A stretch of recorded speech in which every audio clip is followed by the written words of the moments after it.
स्वागत है। आज की इस वीडियो में हम IMREE सब्जेक्ट का चैप्टर नंबर 2 लेके आए हैं। इससे पहले हम लोगों ने पिछली वीडियो में काफ़ी ज़्यादा मोस्ट इम्पॉर्टेंट क्वेश्चन को देखा था।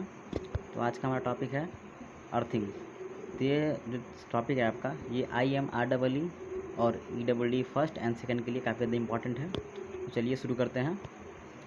फर्स्ट क्वेश्चन है आपका, अर्थिंग करते समय भारतीय विद्युत नियम 1956 के किन किन नियमों का पालन करना आवश्यक होता है।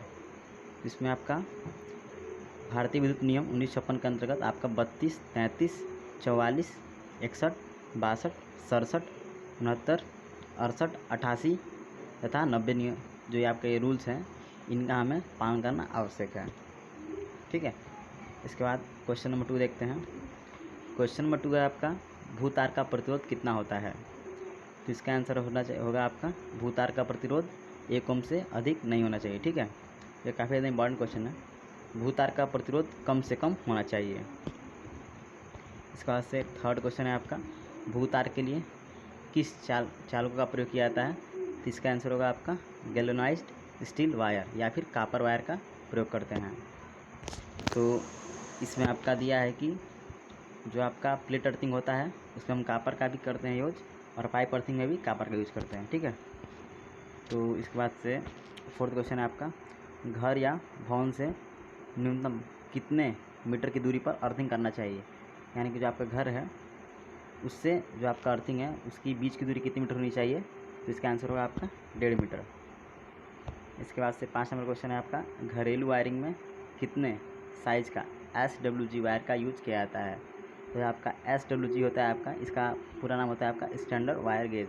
यानी कि जो घरेलू वायरिंग में हम लोग कितने स्टैंडर्ड वायर गेज का साइज़ का यूज करते हैं। तो इसका आपका आंसर होगा, तो जो आपका कॉपर वायर होता है वो आपका 14 SWG का होता है।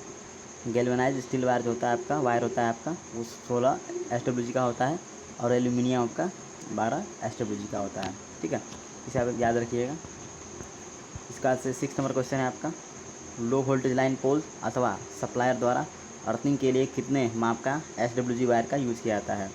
तो जो आपका लो वोल्टेज लाइन, ठीक है, अथवा सप्लायर जो आपका डिस्ट्रीब्यूशन से आपके घर तक जो लाइन आता है वहाँ तक जो अर्थिंग होता है आपका, वो उसमें आपका जो SWG वायर का होता है उसका साइज़ जो होता है आपका 8 SWG वायर होता है। ठीक है। इसमें आपका जो मटेरियल यूज होता है आपका गैल्वेनाइज्ड स्टील वायर यूज करते हैं। तो जो यहाँ पे दिया प्रदायक द्वारा बोर्ड तक जो लाइन आप अर्थिंग का तार आपको लाया जाता है उसे 8 SWG वायर का यूज करते हैं। ठीक है। तो 7 नंबर क्वेश्चन है, पहाड़ वाले क्षेत्रों में भूतार का प्रतिरोध न्यूनतम कितना होना चाहिए। इसका आंसर होगा आपका 8 ओम से अधिक नहीं होना चाहिए। जो पहाड़ी क्षेत्र है वहाँ पे आपका जो भूतार का प्रतिरोध है आपका 8 ओम से अधिक नहीं होना चाहिए। 8 नंबर क्वेश्चन है आपका, दो अर्थिंग के मध्य न्यूनतम कितना मीटर की दूरी होना चाहिए। तो इसका आंसर होगा आपका 5 मीटर से अधिक नहीं होना चाहिए, या फिर 5 मीटर से कम 5 मीटर आपका होना चाहिए। ठीक है। तो 9 नंबर क्वेश्चन है, अर्थ वायर को न्यूनतम कितने मीटर तक भूमि या ज़मीन के अंदर दबाना चाहिए। ठीक है, यानी गाड़ना चाहिए। तो इसका आंसर होगा आपका 3 मीटर, यानी कि अर्थ वायर को आपको न्यूनतम 3 मीटर अर्थ के अंदर गाड़ना चाहिए। 10 नंबर क्वेश्चन है आपका, दिया है कि अर्थिंग में इलेक्ट्रोड का प्रतिरोध कम करने के लिए किसका प्रयोग किया जाता है। तो अर्थिंग में जो आपका इलेक्ट्रोड होता है उसका रेजिस्टेंस को कम करने के लिए हम किन किन चीज़ों का प्रयोग करते हैं। तो इसका आंसर आपका होगा, अर्थिंग इलेक्ट्रोड के चारों ओर नमक तथा चारकोल का प्रयोग करते हैं। और उसके बाद आपका नमक तथा चारकोल की जो मोटाई होती है आपका ये 150 mm या फिर 15 mm से होती है। ठीक है ना। तो हम लोग क्या करते हैं, अर्थिंग के चारों तरफ नमक और चारकोल का प्रयोग करते हैं, जिससे आपका क्या होता है, रेजिस्टेंस कम हो जाता है, और वहाँ आपका जो कंडक्टर होता है आपका बहुत ज़्यादा बढ़िया हो जाता है। ठीक है। और जो आपका नमक तथा चारकोल की जो मोटाई होती है आपका 15 सेंटीमीटर तक होती है। 11 नंबर क्वेश्चन है, अर्थिंग इलेक्ट्रोड को किस दिशा में रखा जाता है। तो ये क्वेश्चन आपका काफ़ी ज़्यादा इंपॉर्टेंट है। इसका आंसर होगा आपका ऑलवेज वर्टिकल, यानी कि हमेशा ऊर्ध्वाधर 90 डिग्री पे होता है। इसके बाद से 12 नंबर क्वेश्चन है आपका, अर्थिंग में अर्थ वायर के प्रतिरोध को कम करने के लिए कौन कौन से उपाय होते हैं। तो इसमें आपका आंसर होगा by increasing the plate area, यानी कि जो प्लेट का एरिया है उसे हम बढ़ाकर अर्थ रेजिस्टेंस को कम कर सकते हैं। ये तो सभी जानते होंगे।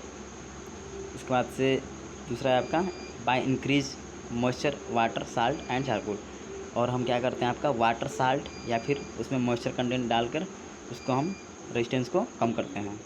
उसके बाद दिया है आपका बाय इंक्रीजिंग डेप्थ, यानी कि अर्थ इलेक्ट्रोड की गहराई को बढ़ा के, और उसके बाद आपका दिया है by use of two parallel electrode, तो दो पैरेलल इलेक्ट्रोड की सहायता से हम लोग भी उसका रेजिस्टेंस कम कर सकते हैं। 30 नंबर क्वेश्चन आपका अर्थिंग कितने प्रकार के होते हैं। इसका आंसर होगा आपका यह मुख्यतः 4 प्रकार के होते हैं। फर्स्ट है आपका पाइप अर्थिंग, सेकंड है आपका प्लेट अर्थिंग, थर्ड है आपका रॉड अर्थिंग और फोर्थ है आपका स्ट्रिप अर्थिंग। तो यह सभी अर्थिंग जो आपके टाइप्स हैं ये काफ़ी ज़्यादा इंपॉर्टेंट है। इसमें अनेकों प्रकार के क्वेश्चन बन सकते हैं, जैसे कि पाइप अर्थिंग का प्रयोग हम कहाँ करते हैं, ठीक है, इसका साइज़ क्या होता है, ठीक है, ऐसे ही क्वेश्चन बनेंगे आगे। तो 40 नंबर क्वेश्चन है आपका प्लेट अर्थिंग में कापर प्लेट का साइज़ होता है। तो जो आपका प्लेट अर्थिंग होता है उसमें आपका कापर प्लेट का साइज़ पूछ रहा है इसमें, तो इसमें आपका आंसर होगा 60 सेंटीमीटर इंटू 60 इंटू 3.18 mm, यानी कि जो आपका लंबाई होगा 60 सेंटीमीटर, चौड़ाई आपका 60 सेंटीमीटर और जो उसका ऊंचाई होगा 3.18 mm यानी कि मिलीमीटर। तो कापर प्लेट में आपका ये साइज़ होता है, ठीक है। उसके बाद से जो आपका गैल्वेनाइज्ड वायर होता है उसका साइज़ आपका 60 इंटू 60 इंटू 6.35 mm, ठीक है। ये आपका स्टैंडर्ड साइज़ है, इसे ज़रूर याद करिएगा। 50 नंबर क्वेश्चन है आपका प्लेट अर्थिंग में कापर वायर कितने SWG का होता है। तो इसका आंसर है आपका 10 SWG अर्थिंग वायर कापर, ठीक है, और 8 SWG आपका earthing galvanised steel wire. 60 number question है प्लेट अर्थिंग का प्रयोग किया जाता है। तो जो आपका प्लेट अर्थिंग होता है उसका प्रयोग हम बिग बिल्डिंग्स और पावर स्टेशन में करते हैं। 70 नंबर क्वेश्चन है आपका गैल्वेनाइज्ड आयरन पर जंग से बचने के लिए किस धातु का प्रयोग किया जाता है। तो इसका आंसर होगा आपका जिंक, यानी कि गैल्वेनाइज्ड आयरन पर जो जंग लगता है उससे बचने के लिए हम जिंक धातु का प्रयोग करते हैं। 80 नंबर क्वेश्चन है प्लेट अर्थिंग में GI पाइप का व्यास कितना होता है। तो जो प्लेट अर्थिंग होता है उसमें आपका जो गैल्वेनाइज्ड आयरन जो पाइप होता है आपका उसका व्यास आपका होता है 19 mm GI पाइप, ठीक है।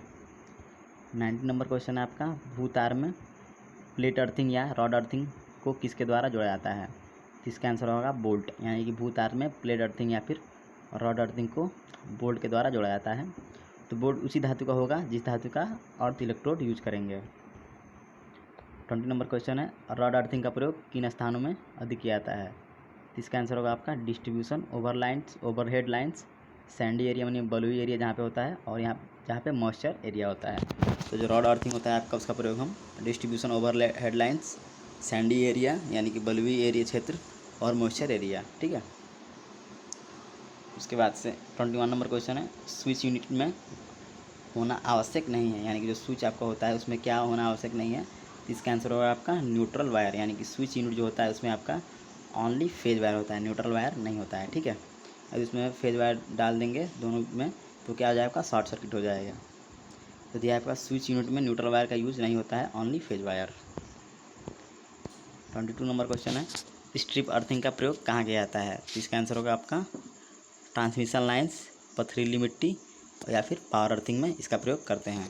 तो स्ट्रिप अर्थिंग का प्रयोग हम ट्रांसमिशन लाइन, पथरीली मिट्टी, पावर अर्थिंग में करते हैं। 23 नंबर क्वेश्चन है पाइप अर्थिंग में न्यूनतम कितने मीटर तक गड्ढा खोदा जाता है। तो इसका आपका आंसर होगा 5 मीटर, यानी कि जो पाइप अर्थिंग होता है इसमें हम लोग न्यूनतम 5 मीटर का गड्ढा खोदते हैं। तो इसके बाद दिया है कि स्ट्रिप अर्थिंग में भी, ठीक है, जो स्ट्रिप अर्थिंग होता है उसमें भी हम लोग न्यूनतम 5 मीटर का गड्ढा खोदते हैं, यानी कि दोनों अर्थिंग में हम न्यूनतम 5 मीटर का गड्ढा खोदना अनिवार्य है। 24 नंबर क्वेश्चन है पाइप अर्थिंग में पाइप इलेक्ट्रोड का लंबाई व व्यास कितना होता है। ये इंपॉर्टेंट क्वेश्चन है आपका, जिसमें आपका आंसर होगा 2 मीटर लेंथ पाइप, यानी कि जो आपका पाइप है उसका लंबाई आपका 2 मीटर होगा और पाइप का व्यास आपका 38 mm होगा। तो ये आपका भूमि के अंदर का पाइप है, ठीक है। और इसमें आपका जो GI वायर होगा वो आपका 8 SWG माप का होगा, ठीक है। 25 नंबर क्वेश्चन है पाइप अर्थिंग में कितने mm का पाइप GI पाइप यूज़ किया जाता है। तो इसका आंसर होगा 19 mm, ठीक है, 19 mm GI पाइप का यूज करेंगे। और जो ऊपर वाला क्वेश्चन था उसमें आपका दिया था कि भूमि के अंदर का पाइप, ठीक है ना, तो वो आपका 38 mm होगा, और भूमि के ऊपर वाला जो पाइप आपका होगा जो पाइप अर्थिंग में इलेक्ट्रोड का जो आपका साइज होगा वो आपका होगा 19 mm, ठीक है। 26 नंबर क्वेश्चन है प्लेट अर्थिंग का यूज कहाँ किया जाता है।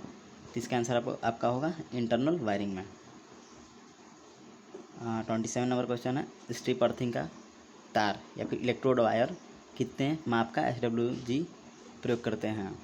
तो जो आपका स्ट्रिंग अर्थिंग होता है उसमें आपका जो कापर स्ट्रिप वायर होता है उसका प्रयोग, उसका साइज आपका 25 गुणे 1.6 mm, ठीक है, तथा गैल्वेनाइज स्ट्रिप वायर में आपका 25 गुणे 2 mm, और इसका जो गहराई होता है आपका 8 से 15 मीटर तक करते हैं।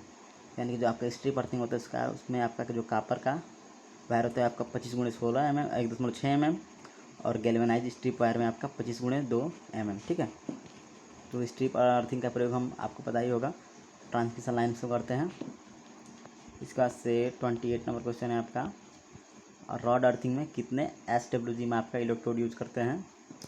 तो जो आपका रॉड अर्थिंग में जो आपका साइज होता है वो GI सॉलिड इलेक्ट्रोड, यानी कि जो GI galvanised iron solid electrode होता है उसका व्यास जो आपका होता है 19 mm होता है, और GI हॉलो रॉड यानी कि खोखला रॉड जो होता है उसका व्यास आपका 25 mm व्यास का होता है, और जो कॉपर सॉलिड रॉड होता है उसका आपका व्यास 12 mm व्यास का होता है।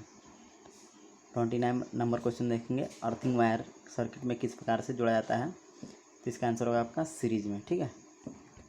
और 30 नंबर क्वेश्चन है, फायर अर्थिंग का प्रयोग फायर अर्थिंग में उपयोग किया जाता है। जो आपका फायर अर्थिंग होता है इसका प्रयोग हम कहाँ पे करते हैं। इसका आंसर आपका होगा ट्रांसमिशन लाइंस, ठीक है। तो जो आपका ट्रांसमिशन लाइंस होता है वहाँ पे हम फायर अर्थिंग का यूज करते हैं। तो इसमें आपका रॉड अर्थिंग अथवा स्ट्रिप अर्थिंग का यूज करते हैं। इसके बाद से यहाँ दिया है कि 31 अर्थ का विभव होता है। जो आपका अर्थ का विभव होता है आपका 0 होता है, ठीक है। तो इसका सिंबल ऐसा दिया है, थोड़ा सही से नहीं बना है लेकिन आप समझ जाइए। 32 नंबर क्वेश्चन है आपका, अर्थिंग वायर का साइज निर्भर करता है। तो जो आपका अर्थिंग वायर का साइज है यह आपका सर्विस वायर के एम्पेयर कैपेसिटी पर डिपेंड करता है, ठीक है ना। जो आपका करंट होता है करंट कैपेसिटी पर अर्थिंग वायर का साइज डिपेंड करता है।